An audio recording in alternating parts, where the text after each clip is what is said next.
How are you all? Good to see you all. Bye. See you.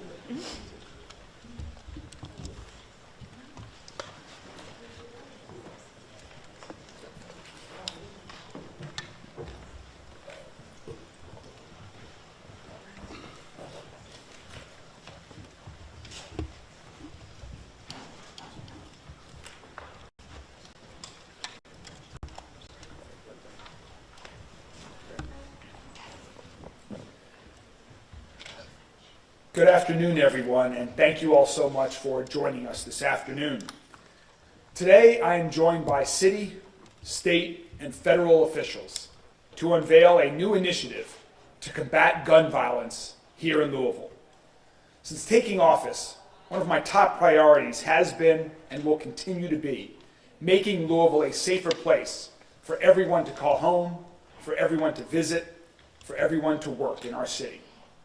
It's simply unacceptable how many people in Louisville are mourning the loss of a child, a parent, a friend, to gun violence.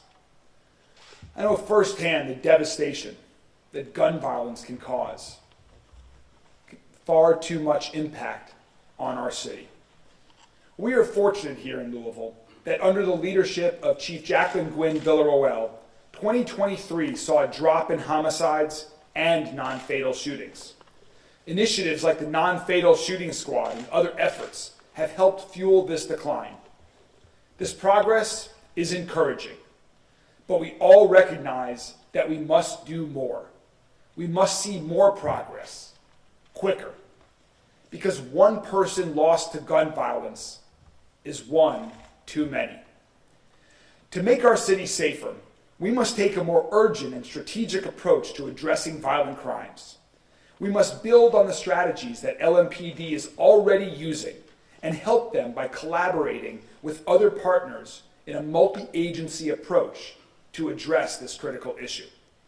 Which brings us to why we are here today. If you'll look around, you'll see that in addition to the chief and other members of LMPD, we're also joined by Commonwealth Attorney Jarena Weathers and some of her colleagues. We're joined by Jefferson County Attorney Mike O'Connell and several of his colleagues. We're joined by ATF Special Agent in Charge Gibbs and some of his colleagues. And we're joined by Deputy Attorney General Rob Duncan and other of his colleagues from the state's Attorney General Office. In October, this group came together with one goal: to reduce violent crime in Louisville. From that meeting, a new initiative came forward, the Prohibited Firearms Possessors Initiative, or PFP. This is a unified effort between our administration, prosecutors, LMPD, and federal partners such as the ATF to identify and prosecute repeat firearm offenders. We saw an opportunity to work together through a multi-agency approach to be more proactive and ultimately identify repeat offenders to get them off the streets and make Louisville safer. Since that first discussion, LMPD formed a unit dedicated to this effort. The Commonwealth Attorney's Office identified prosecutors to lead investigations, and that first meeting took place very recently on January 8th. 4 cases have been identified and reviewed to test and examine this process, and this group will continue to meet on a monthly basis. I am so encouraged by this collaboration and by this commitment, all of these federal, state, and local agencies to make Louisville a safer city. You're now going to hear from several folks that are very involved in this initiative. You'll hear from Chief Jackie Gwynn Villaroel, Lieutenant Colonel Crowell, Lieutenant Fox from LMPD, our Commonwealth Attorney, Jarena Weathers, our County Attorney, Mike O'Connell, and the ATF Special Agent in Charge, Gibbs. You will hear from them in sequential order, and then I'll conclude and we'll be happy to take some questions. So first, let me turn it over to our LMPD Chief of Police, Jacqueline Gwynn Villaroel. Chief? Thank you, Mayor. Good afternoon, and thank you for joining us. The top priority of any police department is to provide the safest environment possible for our residents, visitors, and businesses. That is the mission of your LMPD. We had many successes last year that show progress in the right direction, but we still have work to do. As the mayor has stated, we formed the non-fatal shooting unit and saw great results. The unit is comprised of well-trained officers whose sole function is to investigate non-fatal shootings with the same level of resources imparted by and for homicide investigations. Our criminal interdiction division obtained 80 federal indictments on violent criminals last year. Those individuals were our trigger pullers, individuals trafficking illegal dangerous narcotics. CID alone seized about 300 firearms last year. Many of those guns were stolen or in possession of convicted felons. Last year, we reduced non-fatal shootings by 8%, and we continue to show a reduction in our homicide numbers. Carjackings dropped by 26%. Additionally, many community members joined officers in each division last year to meet their beat officers, as well as stop the violence community outreach events, because collaboration with our community is very important to combat violent crime. We graduated 3 Metro Academy classes, putting more officers on the street to help with this initiative. And Metro Council generously contributed $50,000 to train 21 additional officers for our gang-resistant educational training program in our schools for our young citizens. The program is designed to help keep our children safe. LMPD is a part of that process. It is my responsibility as your police chief to ensure that our LMPD is doing everything in our power to make our community safe as we possibly can. But again, the community, we need your help. And while we are taking strides in the right direction, we will continue to do more. We now have another tool to help us in our layered approach towards removing violent offenders from Louisville's neighborhoods. I strongly believe that our new Prohibited Firearm Possessors Initiative will help us further our goal in combating gun violence. At this time, I would like to introduce to you Lieutenant Colonel Aaron Kroll. He is LMPD Support Bureau Commander, and Lieutenant Kroll will walk us through how the PFP initiative will operate. Thank you.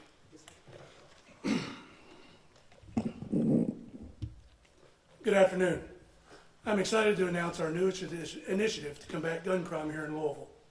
As you're all aware, the Louisville Metro Police Department has undergone a transformation in how we address violent crime in our city over the last 3 years.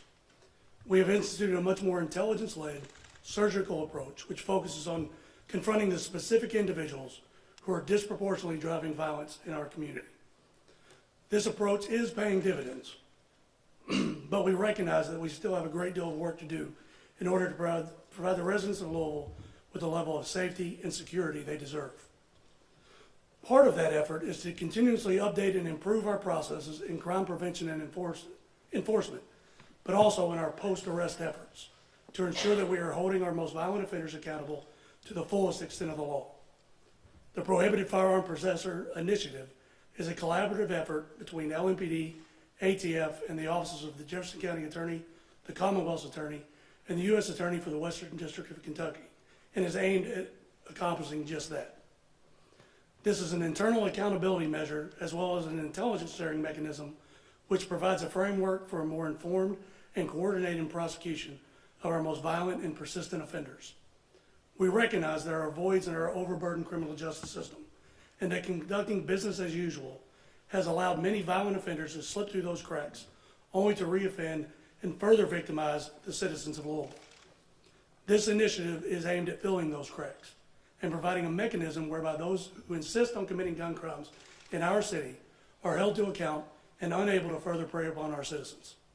The level of cooperation and enthusiasm we've received from all parties involved in getting this effort off the ground is unprecedented, and I'm confident that with our combined efforts, the PFP initiative will play a significant role in reducing violent crime in our city. I would now like to introduce Firearms Intelligence Section Commander, Lieutenant Drew Fox, who will be the program coordinator for LMPD to further explain our efforts.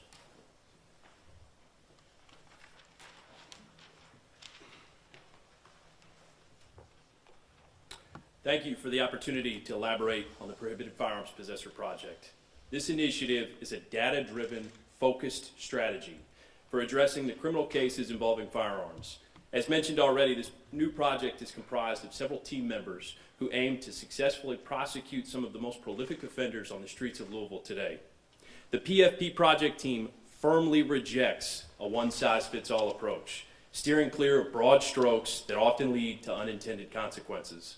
This project is not a wide cast net or a declaration of war on guns. Our emphasis lies specifically on prohibited firearms possessors who contribute to the prevailing violence in our city.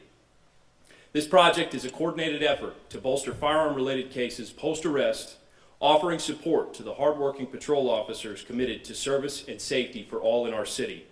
Through the collaborative effort of this multidisciplinary team, the Prohibited Firearms Possessor Project is poised to deliver the results our community demands. Thank you to everyone present here today and the additional team members who have labored diligently to launch this collaborative effort. Thank you for opening the door, Chief, and thank you to Lieutenant Colonel Kroll for breathing new life into this initiative in a manner that ensures results for the citizens of Louisville and upholds public safety for years to come. While we acknowledge that incarceration alone cannot solve the violence problem, for some, a very small few, I would say, it becomes a necessary measure to protect the rest of our city. The goal is safety of every citizen in every neighborhood. That is what this new approach to gun crime and the Prohibited Firearm Possessor Project is all about. Those seeking to perpetuate violence in our city should not presume that nothing will be done. I assure you, we will do everything in our power to ensure that they swiftly discover otherwise. Thank you.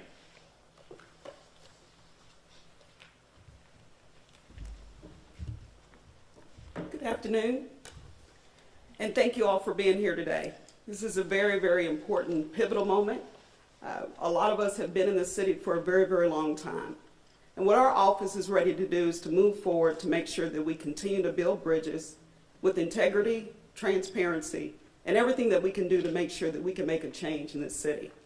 It's going to take one moment at a time, but this is absolutely something that we need to do as we move forward with this new model and new paradigm.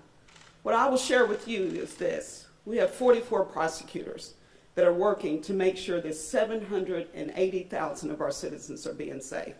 So we take this very, very seriously. And we have a wonderful group of people that are ready to move forward. As you've heard before, we've already met.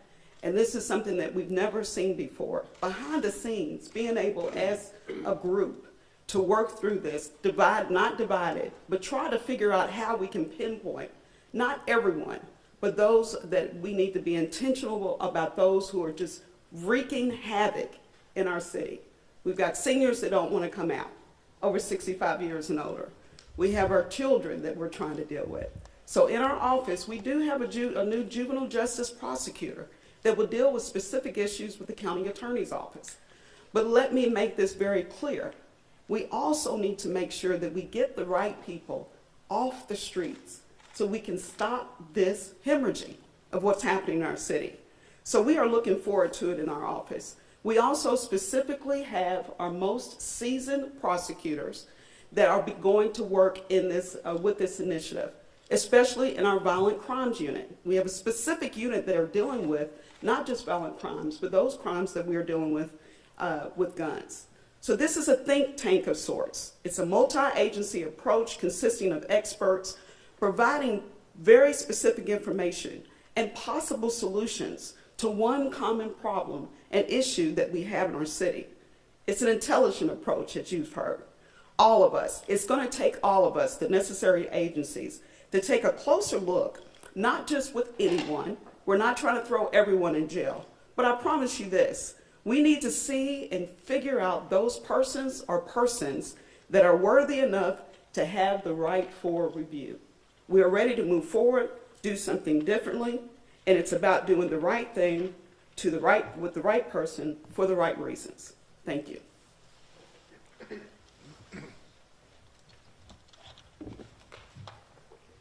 Good afternoon. I'm Mike O'Connell, Jefferson County Attorney. I'd like to first thank the mayor for getting this process and this program and this initiative off the ground.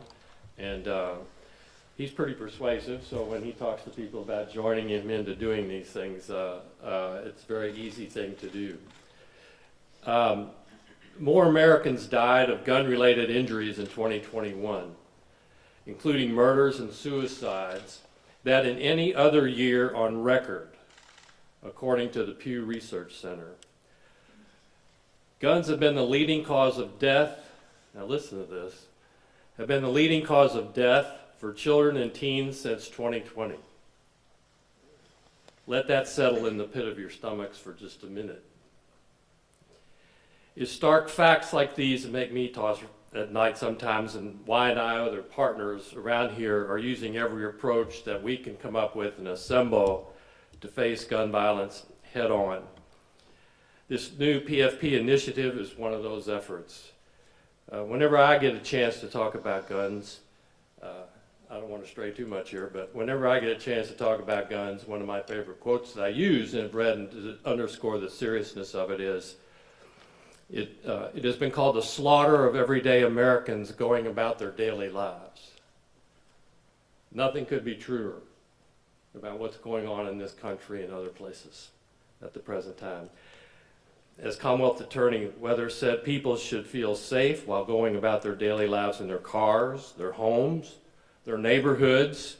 One trigger pulled or a single bullet has the power to destroy that feeling of security in an instant. And that's why all of us here have a bright red circle drawn around the repeat gun offenders. State felony cases, including most gun crimes, are largely handled in circuit court, where Commonwealth Attorney Weathers and her staff are responsible for prosecution. But we at the Jefferson County Attorney's Office play an important role in the district court as well. We were able to get a grant to have one prosecutor work exclusively on the non-fatal shootings that are occurring here. And his name is Mark Berry, and he's standing in the back, and he has an assistant that works with him every day in connection with that role. But this all includes at arraignment, the initial court appearance for a defendant. At arraignment, we advocate, when appropriate, for high bonds and other conditions like no contact orders for individuals who may be a danger to others. For any homicide cases, we task our senior prosecutors with handling possible early stage proceedings, like probable cause hearings that may be necessary in district court to move the case to the grand jury. And my office has chosen to invest even more in the last year with our commitment to prosecuting all of these gun crimes, including those that concern repeat offenders. In the 9 months between March and November 2023, now I want to talk about the non-fatal gun crimes. Between March and November of 2023, our non-fatal gun crimes team handled 451 cases involving 366 defendants during that period of time. Many of these cases involve victims seeking answers and support, and this does not include non-fatal cases that are handled by our juvenile court prosecutors and advocates, and we have a separate initiative with respect to the group violence intervention too that is working very heavily and diligently on that. The goal of this effort, I think, is twofold. First, to move cases through district court efficiently so they may be presented to the grand jury.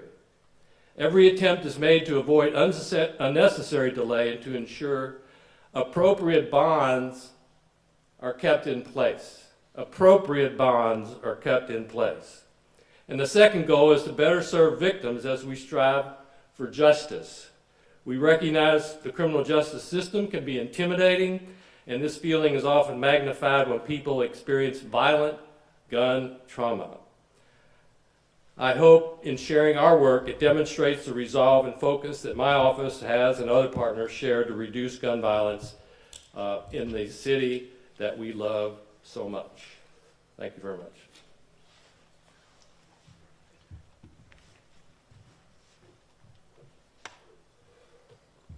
Good afternoon, everyone. My name is AJ Gibbs, and I'm the Assistant Special Agent in charge of ATF's Louisville Field Division, covering both Louisville, Western Kentucky, and also operations of our Crime Gun Intelligence Center. I am pleased that we are all here today to discuss this important initiative aimed at reducing firearms-related crime here in Louisville. Despite some progresses and reduction in the number of shootings over the last few years, gun crime continues to threaten our city. And we know that many violent crimes are committed by a relatively small and few individuals here in the city. The Prohibited Firearms Possessor Program is aimed towards repeat offenders, as you've heard here today, those with violent histories and those with recent felony convictions. The PFP program is one of many strategies that we are using to bring the most impactful cases. When Chief Gwen Villarreal took over as deputy chief a couple of years ago, we implemented a formal shooting review where ATF analysts and special agents collaborated with LMPD investigators to connect violent crimes, to identify trigger pullers, and to determine the sources of those crime guns. The shooting reviews have significantly increased intel sharing among law enforcement agencies in this community and have resulted in countless arrests for firearms-related offenses. Last year, ATF partnered with LMPD in the creation of their new non-fatal shooting unit. ATF has a specific office here in Louisville that works closely with the non-fatal shooting unit to bring both federal and state cases against those repeat violent offenders who use firearms to hurt others. And every day, ATF special agents work closely with LMPD's Criminal Interdiction Division to remove crime guns from the streets and to make arrests for firearms offenses and those who commit armed drug trafficking activities. As you've heard here today, our officers, our detectives, our agents and analysts are working with our prosecution partners to combat violent gun crime and to include the Prohibited Firearms Possessor Project. This synchronized approach leverages both the city, state, and federal authorities to use a whole-of-government approach to address this important issue in making Louisville a safer place to work and live. Thank you. Thank you very much, Special Agent Gibbs, and thanks to everyone who shared words about how their organization and their colleagues are working to ensure that we reduce the amount of gun crime by going after these repeat offenders who continue to harm others in our city. I also want to again thank Kentucky's Deputy Attorney General, Rob Duncan, for he and Attorney General Coleman for their support and for their continued effort to ensure the safety of Louisville and the entire state of Kentucky.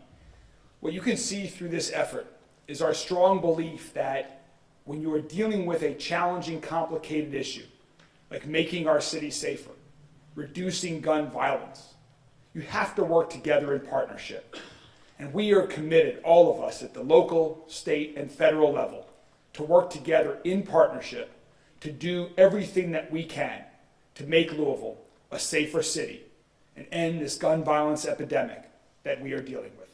Thank you all so much for coming, and we are happy to take a few questions from the media. Mayor Greenberg, this is something that we have discussed in the past.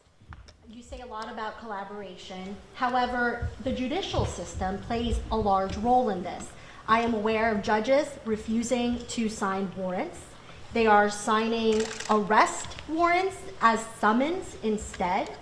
Then there's the issue of repeat offenders with violent histories being allowed to get an ROR or being placed on HIP, even after breaking the previous terms of HIP. Have you spoken to judges specifically, and are they a part of this solution, or are they still resistant to having a more targeted approach? We need the judicial branch to be a part of the solution. All of us here today from the local, state, and federal levels are going to do our part.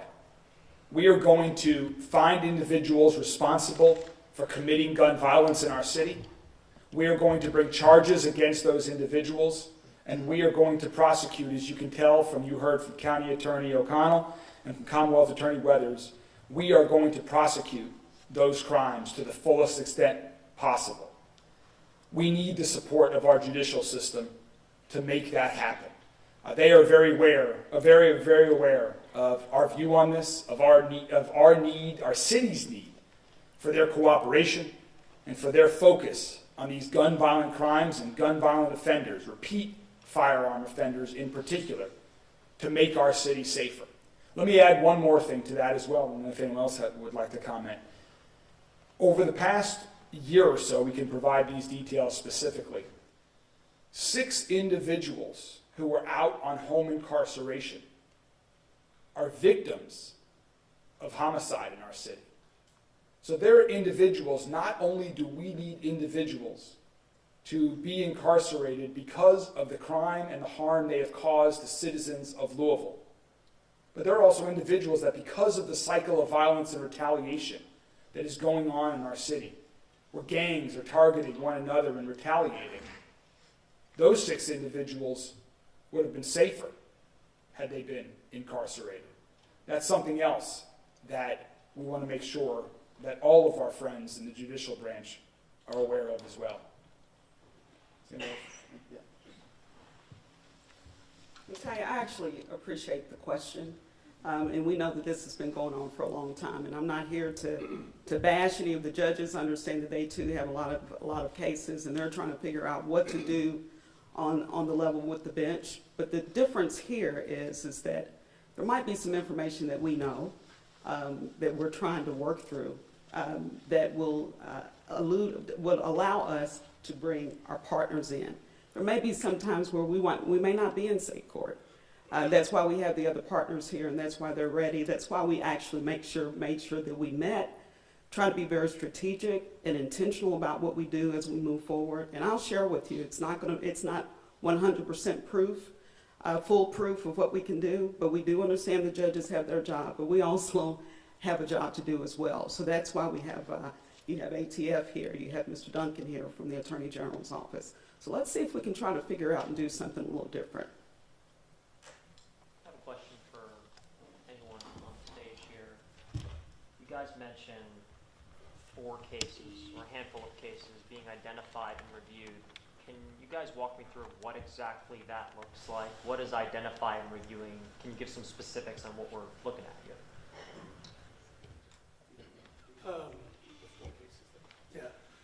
Specifics, no. I mean, the gist of it is it's an intelligence product. And one of the issues to your question that we've had in the past is that oftentimes the prosecutors are not getting the full picture that we may have. We need to do a better job of providing that information on the front end so they can identify these cases to be prosecuted more fully. But as far as criteria, I mean, it's going to be, as we stated before, I mean, even to be in consideration, you have to be prohibited by law, possessing a firearm, and committed a new gun crime. So that's just a start. And then that's an increasingly narrow funnel as you go forward with gang involvement, criminal activity, shooting involvements, you know, a whole myriad of other things. So we're not going to get into a whole lot of specifics about the criteria, just that it is a very high bar, which is why we're starting off with such a low number of cases. We expect that to grow, but we want to keep that very tight and intentional to make sure that we don't water down this initiative with inappropriate cases or individuals that don't belong there. What kind of information is being shared now that wasn't previous to this being announced? It's not so much that it's being, the prosecutors have always had access to everything we have. It's a lot of times So what changes? well, a lot of times that doesn't come into fruition until much further down the road. We're already past grand jury hearings. We're already past, you know, pleas being offered and things like that before they're getting the full picture. So we're trying, if you're arrested with a gun tonight, Lieutenant Fox is going to have that information tonight or tomorrow morning. That's going to start that process immediately. And if we identify that individual to be someone who this initiative should be focused upon, then they're going to get a complete packet with everything you could ever want to know about this is the right case, here's why. And then we want to have our partners saying, I'm taking that one and I'm owning that. So this is about accountability internally, about collaboration between all these units that you see behind me, and a focused effort on making sure that we are holding ourselves accountable to make sure that we're prosecuting these cases to the fullest extent. Just add one more thing to what Lieutenant Colonel Carlson just said. I think he just ended on what I was going to say, which is focus. One of the big things here is focus. The priority of all of us is on reducing violent crime, and one of the ways that we know we can do that is by targeting repeat firearm offenders. And so just like the chief created a non-fatal shooting squad, there were officers that were focused on apprehending individuals who committed non-fatal shootings. But now there is a dedicated team focused on non-fatal shootings. Similarly here, this is a dedicated, focused, multi-agency team that is focused on repeat firearm possessors who continue to use guns for the wrong reason. So are some of these homicide cases or not that far? The homicide will be prosecuted through the homicide path. This is for just the firearm Specific possession. people found with guns who shouldn't have them. Yes, that is correct. I have a question for Lieutenant Fox. We are all joined here because of the victims that have been affected by gun violence. So what would you tell a family who has been victimized by someone who was already on HIP, who was a repeat offender found with a gun over and over and over again? We're going to do our job, and we've got your back. You shouldn't have to deal with that. There are very few things on this police department that I've seen in my tenure that I've witnessed officers crying on, and one of them is responding to shootings and homicide scenes where families are just heartbroken and gut-wrenching, torn apart, and that's all across this city. So to those victims, this is another means to try and address that before it happens. One other thing to add to that as well is this was a need that the chief and I and others on LMPD and our administration saw through conversations that we had during my first year in office last year with victims' families. And so in our budget that Metro Council approved last year, there was additional funding for positions within LMPD to provide enhanced victim services. Because we know that victims are not just dealing with the trauma of having a loved one that was targeted or injured or killed by gun violence, but also seeking answers. And so they deserve an enhanced level of service, somebody who will answer the phone and provide them with information, if for no other reason, to help them in their recovery. And so we added some positions to LMPD to provide additional victim services, and that's one of the things that we are also doing as well. If I could ask you one question of one of the components in all this. What would you tell the public when they go to vote for judges? How important is that decision in that booth? I would encourage everyone to be informed about every vote you cast. For judges, there are several of us who are elected officials up here today. It is very important to know where people stand on the most important issues facing our city. And I believe that one of the most important issues facing our city is focused on reducing violent crime, on improving the safety of our city, and ensuring that individuals who use guns for the wrong reasons, intending to cause harm or worse to individuals, are held accountable. That's what all of us here today are focused on doing, and we encourage our colleagues in the judicial branch to join us in this effort as well, and encourage folks throughout our city to educate themselves when making their decisions. One more question from someone else here. Will this PFP project team include all divisions, or how will different people within LMPD be able to contribute to this?